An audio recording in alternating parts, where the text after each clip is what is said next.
This episode is for the writer who is looking back on the last year and maybe feeling more discouraged than not when it comes to your memoir. Today, I want to validate the frustrations that you're experiencing, highlight why what used to work for your writing doesn't anymore, and show you how to reset your writing for the new year into a sustainable energy and structure. Let's get into it. You are listening to the Memoir Method podcast, the place for writers, readers, and anyone who appreciates the collective power of our stories. In this podcast, we explore the impact of memoir alongside an examination of writing techniques and strategies used in the genre. Whether you are a writer looking for inspiration and guidance or a passionate reader seeking meaningful connections through shared experiences, the Memoir Method podcast is your go-to conversation spot. I'm your host, Charlotte, editor, writer, and the heart behind Charlotte Writes. Let's get started. Welcome to a new year of the Memoir Method podcast, writer. I am so happy that you are here. Whether you have been listening for a long time or you are new, I am so glad that you're here, and I'm really looking forward to what I have coming down the pike for the podcast in the next 12 months. We are in the season of New Year, New You. This is where we are encouraged to start new habits, buy the new things, set your goals, and crush them. It's a very intense energy. Some years I've really bought into it, and some years I've completely rejected it. But I also love a fresh start. So I'm hoping to bring that balanced energy into the conversation today about your memoir and the new year and the resolutions that you may or may not have around your writing. If you're listening to this podcast, I am willing to bet that finishing your memoir may be on your 2026 resolutions list. But first, let's look back at 2025 and look at how your writing went last year. I'm going to spitball a little bit, and you tell me what hits hard for you. You devoted a lot of time and effort to your memoir, spending hours and hours rewriting, but you still don't have a finished manuscript. Or maybe you said you would work on it and then life just got in the way and you don't have a finished manuscript. Maybe you're dedicated as all get out, but what happens is that your bursts of inspiration are fewer and farther between, with confusion filling in the gaps. Or you're showing up to the work, but you don't actually know what to work on or how to use your time and energy. I call this a rewrite loop. All of this means that you are feeling more and more behind. You started off last January wanting a finished memoir, but now, 12 months later, maybe your draft is 10,000 words longer or shorter. It's definitely different, but it's also not finished. So you're starting off a new January with the same goal. And secretly, you wonder if you're the problem. Maybe you were silly to even try this. You don't have time. Who has time to do this? What if all those hours spent writing is just a waste of time? What if you never finish? Do you spot the what if spiral that can happen? I have been noticing what if spirals my whole life, and I can spot one from a mile away. This is a what if spiral. So yes, resolutions and vision boards and goals are great, and I love them when I'm in the right zone for that. But for 2026, for this podcast episode, I want to show you a new way to engage with your writing. What I want to outline for you today is for your awareness, not for yours or my judgment. You will resonate with one or more of these blocks that I'm going to outline in a minute, but that doesn't mean that you're failing.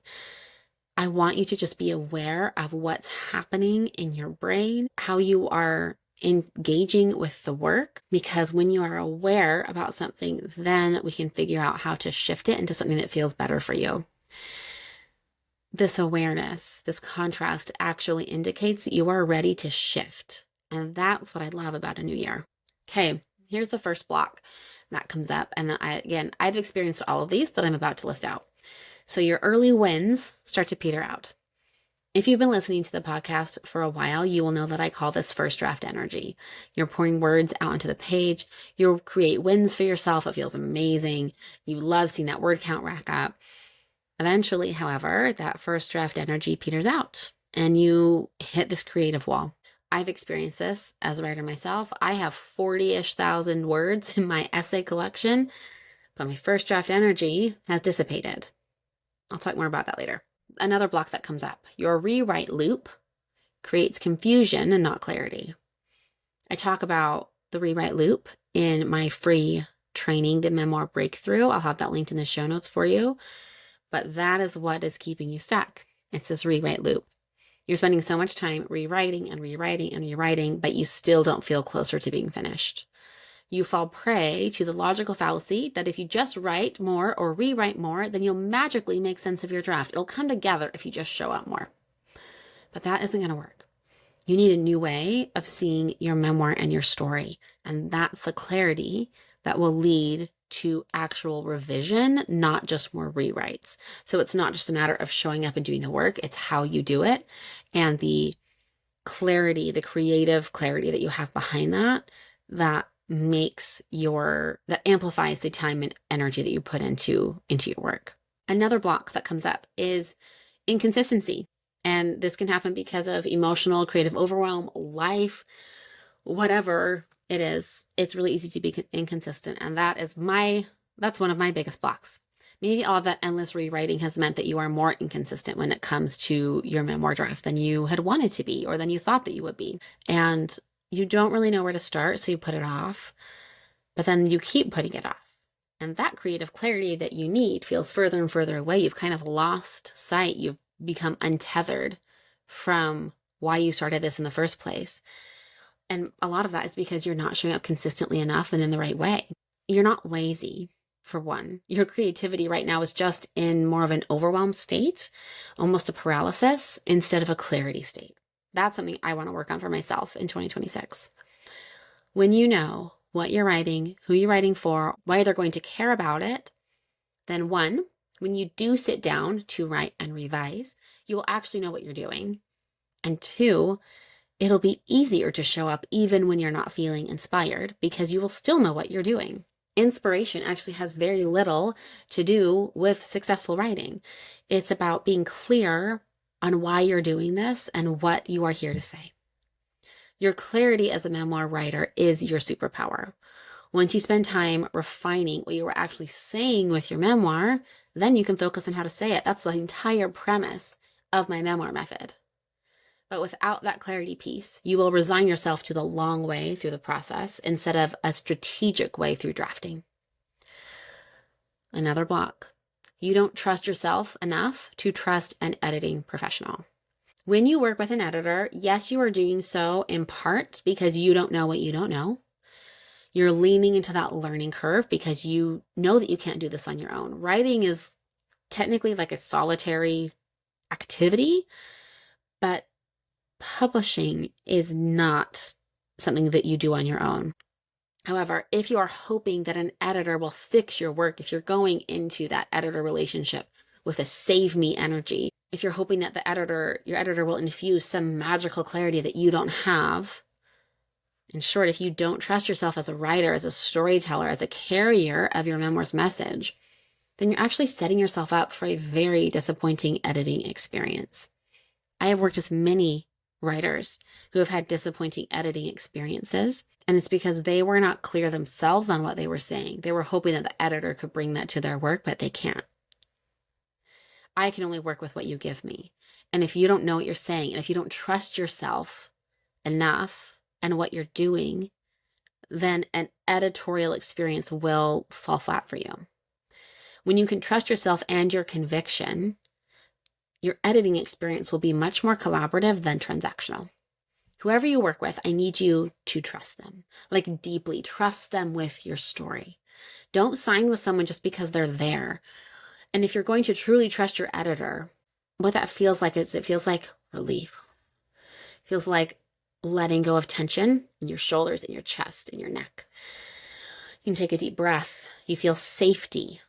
That's what I want you to feel with your editor. Whoever it is, I want you to feel that with them. And if you want to experience that, you have to trust yourself enough first. Another block. You're afraid to evolve as a writer. If you're going to finish and publish your memoir, then you need to shift into the version of yourself who is an author. And this has to happen before you've published your book. The version of you who finishes and publishes a memoir is not going to be the same version who started it, and definitely not the same version who lived what you're writing about. But evolving as a human and as a writer is scary. It's intimidating. It means betting on yourself even when you don't have proof yet that it will work. But again, going back to my last point, you get to trust yourself and you get to move differently. That is part of the highly conscious, intentional work that it takes to publish a book. The version of you who finishes and publishes your memoir, they are more confident, they are more convicted, more resilient. You get to be that person right now. Don't wait. If you keep waiting, you will never finish. You will be in the same place a year from now as you are right now, if you're waiting for something else to happen so that you can feel that conviction and that confidence. When you finish your memoir and publish it, it will be because you decided to be that person right now, not because finishing your memoir allowed you to be that person. And finally, the last block that perhaps you encountered in the past 12 months is that you've lost sight of who you're writing for. There are several different modes of writing that serve different purposes. When you write your first draft, you are in writer mode. You are mostly thinking about yourself and your experience, and you're getting it out of your head onto the page. That's a very important mode to tap into. Now, though, it's time for you to move into author mode. And this is when you think about who is going to be reading your story and drawing meaning from it. This is where you make that bridge from your story to the reader. It's really easy to lose sight of that crucial element, and it's really easy to rewrite for yourself instead of revising for your reader. This is one of the mindset switches that I teach my writers how to turn on. We want to activate author mode. This is where you're thinking about your reader. Instead of looking down into yourself, you're looking up and out at the person who needs your story. If you haven't thought about your reader in a while, I want you to ask yourself today, who am I writing for and who needs this story? Get specific. Reorient yourself to that person, and you will start showing up to your draft with more intention and focus. And your rewrites, that endless rewrite, it will start to feel more like revision. So, moving into 2026, here's what I want you to know. You will question yourself. You will get distracted. You will feel out of your depth sometimes. Confusion will cloud your clarity. Again, New Year's resolutions, vision casting, setting intentions, all of these things feel really great when you're making them. But then when it actually comes to implementing and executing these goals, these dreams for yourself, that's when it feels really hard. And it's going to be really easy to slide back into that more comfortable version of yourself. But just know you will have calibration moments where you will be challenged to show up for yourself. Just because you experience that contrast, that friction, doesn't mean that you're not meant to do this. None of this means that you were silly for starting. It means that you're a writer. Every writer experiences every one of these. Every one of you will hit these blocks. Here's what I want you to do with them. I want you to choose to show up anyway. You get to take yourself seriously, like really seriously. You get to hire the right support at the right time. You learn what you don't know so that your story can reach the readers that I know are waiting. Maybe you don't know your readers are waiting. I know that they are. You can borrow my belief for a little bit if you need. You get to finish your memoir. You get to finally publish it. That's what you get to do. This is what you get to make happen in 2026. Before we close out, I want to share with you what is possible for you and your writing this year. You can sit down at your desk and know exactly what to work on. You can feel creative again. Your writing can feel creative and life-giving again instead of a chore. You can take your most recently revised chapter and read it aloud to your spouse or friend because you're so proud of it. You can have that, oh my gosh, this is it moment where you see all of the pieces fall into place in your draft.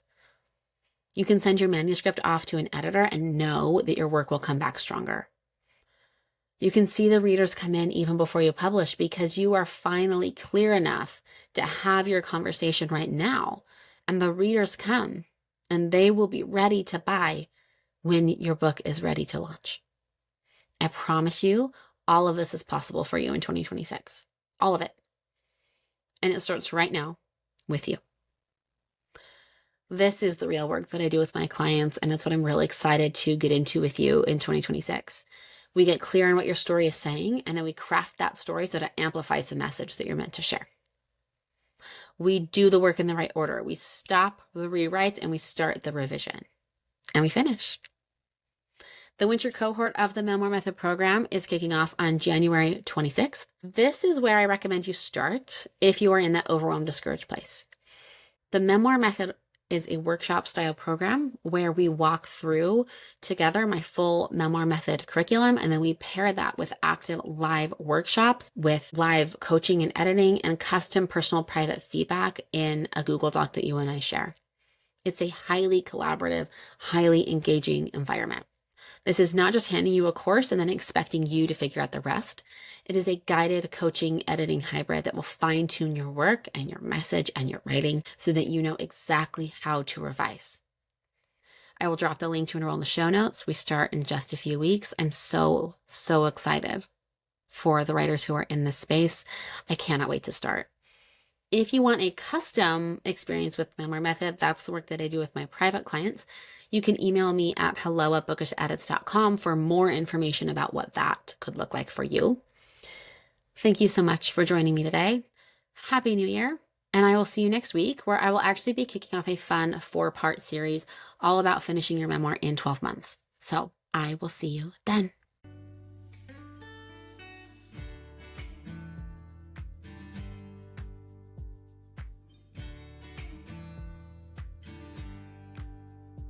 You've just listened to an episode of the Memoir Method podcast.